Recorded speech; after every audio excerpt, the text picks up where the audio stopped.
Hello, I'm Sarah Harding. I'm the able diabetic. And my mission is to share my experience as a type 1 diabetic and to empower others to enjoy their lives to the full. I'm here today to talk about the FreeStyle Libre system, which is for blood glucose monitoring for type 1 diabetics and others. Within the system, you can record the data on a mobile app, which is what I do.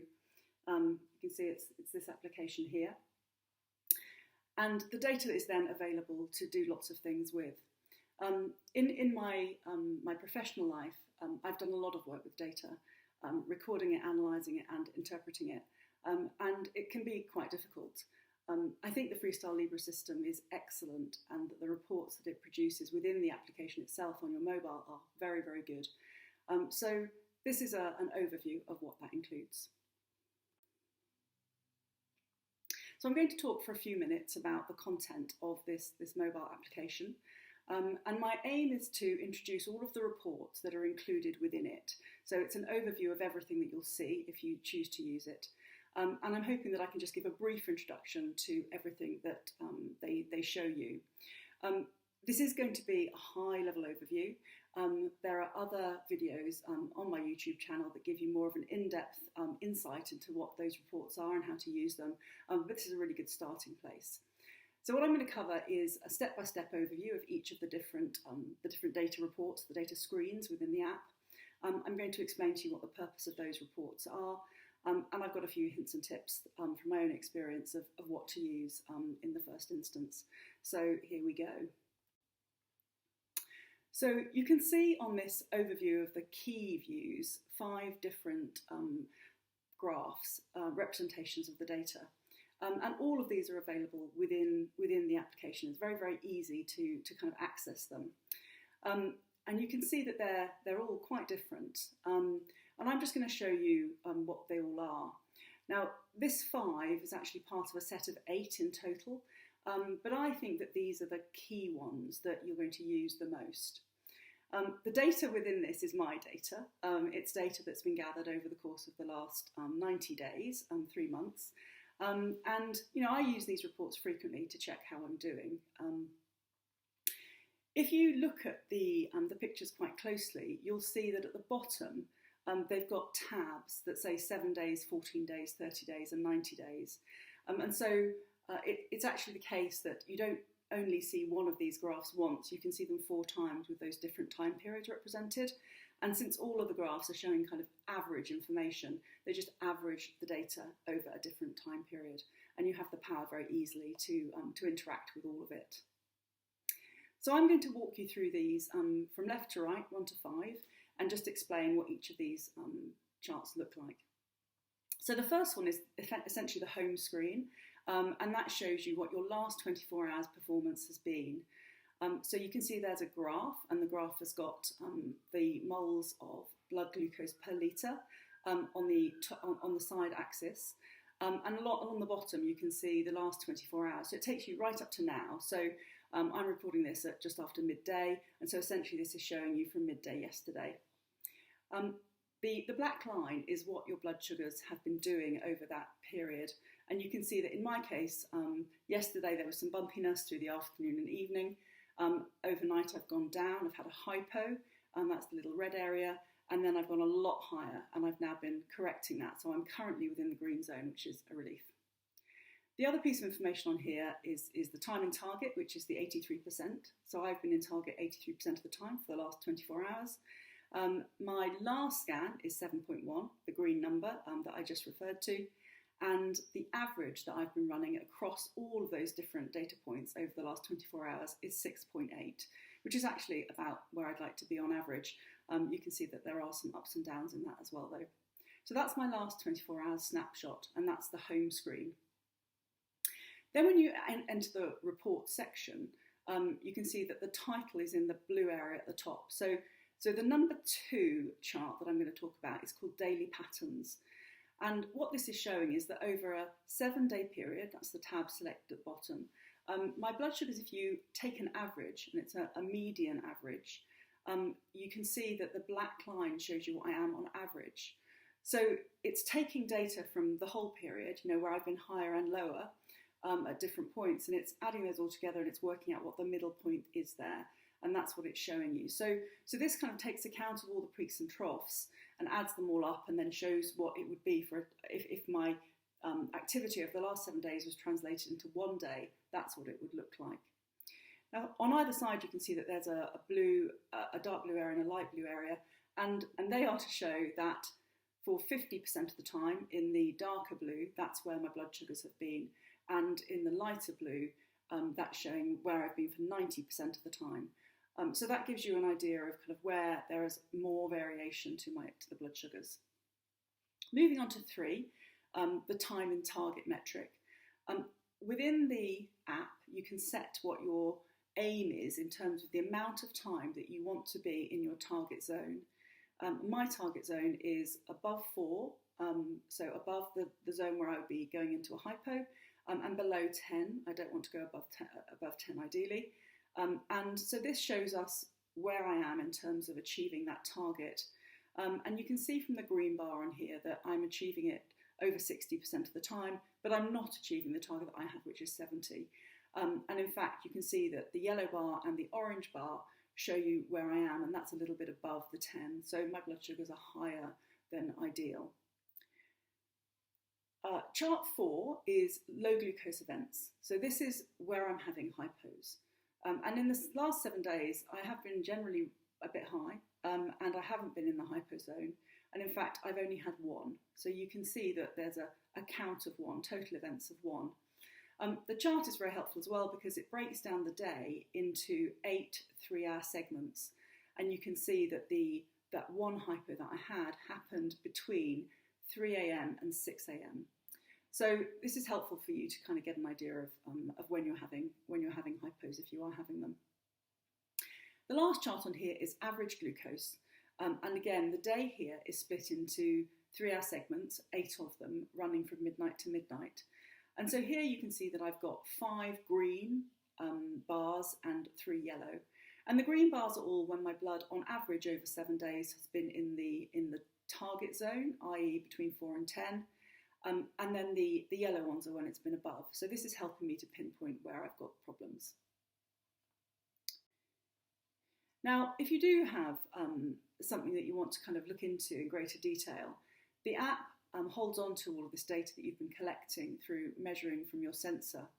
And this chart gives you a view of what things are on a daily basis. So you can see it's exactly the same screen, but here I've taken a screenshot of it on 5 different days. And you can see the date underneath the blue area that says daily graph. You can see that I've got here 22nd of March, 24th of March, 26th of March, and so on. And I've chosen these because I think they give a little bit of insight into how much information there is, and also into kind of what's behind the numbers that you've just seen actually in terms of my averages. So we know that I'm just kind of, I'm in my target about 60% of the time. And here you can see that some days are much better than others. The best day here is definitely day 1. You can see there that my average has really not fluctuated very much at all. And then there's a point in the evening where it's suddenly gone up and come back down. But in general, I'm within the green zone, so that's great. Further up, 4 and 5, both of these days look really problematic because the line is well outside of the green area, very high. And you can see that, you know, I would have been asleep for most of the period where the line is showing above the green area. But, you know, because the sensor is collecting the data all of the time, I've still got a clear view of what happened overnight. And I was high, and I concluded that there may well be something wrong with my long-acting background insulin. So I changed it after seeing these patterns emerge. But I wanted to show you the report so that you got an idea of all of the detail behind things and that you can actually go back to a specific day and understand what was going on. Now, everything I've shown you so far is used really for kind of day-to-day reviewing of how things are going. And by looking at it, you know, you can see that yesterday was a good day, last night was a bad day, what happened, and take some corrective action. The app is really smart, I think, because it uses the 90 days of data to average out everything and to give you a very strong long-term view of how you're performing. And this is the equivalent to having an HbA1c test, which we all know is a very important part of looking after yourself as a diabetic in the long term. So you can see that on the left-hand side here, I've taken one of the charts that you've already seen. This is the average glucose chart. And you can see that this is not on the 7 days tab. This is now on the 90 days tab. And so that 90-day average is actually 9.4. So I've been running an average of 9.4, a little higher than I would like, but that's been how things are. And in most of the time slots, I've been below 10, but I have in late evening been above 10, and you can see that from the yellow bar. Now, when you kind of take all of that information and translate it, the app gives you this estimated HbA1c measurement. So I can see, what would happen if I was to go and have a blood test today for HbA1c. It would likely come out at this 7.5% number that you're seeing on the right-hand side screen. So very, very useful translation of where you would be for your HbA1cs. Now there's one other app report, and it's not about your blood glucose itself. It's about how the sensor has been used over the course of time that you're using and reviewing the data for. And what this tells you is really, how comprehensive a data set you've got. And this is important because the coverage of your data, if you're managing to get 24 hours out of 24 hours of sensor data, then you're going to have a very accurate view of what your blood sugars are. If you're not scanning frequently enough, then you won't get a complete record. So it is an important indicator of how good quality your data set is. And I think the most important thing to kind of home in on is the bottom two numbers. So the 16 scans per day, that tells you how many times I'm actually tapping and retrieving data from my sensor and gathering up into the phone app. And 16 times a day means that I'm awake about 16 hours a day. That means that over the course of the last week, I've been taking a measurement about every hour on average, which I think is about right. I'm generally at that kind of a level. I like to check in quite often and just see where I'm at, whether I'm too high, whether I'm too low, and what direction I'm going in. So that's useful, and that indicates that it's kind of plenty frequent. The number below is a little bit less good. That's saying that I've got 94% of total time coverage. So not quite at the 100. And that is because currently my children are on holiday and we've got slightly kind of abnormal hours. And so often in the morning, I haven't scanned quite when I normally would. There's a bigger gap overnight than the 8 hours that the sensor gathers information for. So it's a 94% number, not a bit higher than that. I think on a 90-day basis, I'm closer to 99. But that's a useful thing. You don't use it all the time, but it's useful to know that it's there and giving you that comfort that your data set is strong. Now, hopefully, that little overview has just given you a bit of a flavour of what is covered in the app. I also wanted to talk a little bit about, the tips and my experience and what the main things I would say to you are in terms of the way that you use this. So these are my tips for using these mobile app reports. The first thing is that I've been told to, and I do, focus on the time and target metric. And that's the very simple bar chart one that very simply says there's a certain amount of time that you're actually managing to stay within the bounds that you've set as optimal for yourself. It's very, very simple. There's really very little that you need to do other than say, oh, I'm at 62 and I should be at 70. That means I'm not quite where I need to be. It's very, very easy to kind of get to grips with this metric. And there is evidence that by doing that, you tend to have better blood sugar control overall. So the change in focus from an average or a particular score does not work as effectively for blood sugar control as this time and target metric. So it is encouraged that this is the one that you focus on. The next thing I think is that if you can get into the habit of doing regular reviews of the short-term reports, then that's all to the good.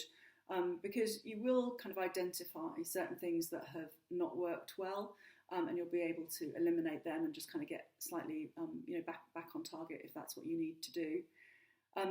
The third thing is that you can use the daily patterns graph to identify the high and low zones. So if you have been having higher blood sugars at night, in the evening, for example, then this app will show you where those highs are, and that allows you to pinpoint any kind of adjustment to your regime that you need to make. The last thing I'll say is that the app also enables you to record other details. So there is the ability to use a logbook function and to tell it how many units of insulin you've taken at any given point in time, and also how much exercise and food you've taken.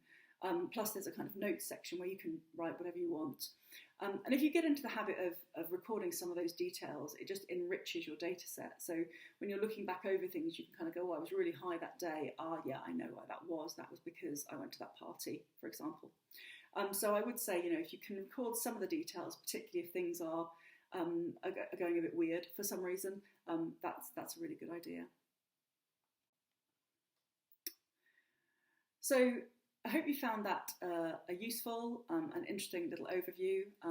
I would encourage anybody who doesn't use the FreeStyle Libre system or an equivalent glucose monitoring system to try it. I think it's a really empowering thing to have at your fingertips. If you're interested in getting any more information from me, you can go to my website, which is www.theablediabetic.com, and of course on YouTube there are more videos. Thank you very much for your time. It's been great to talk to you.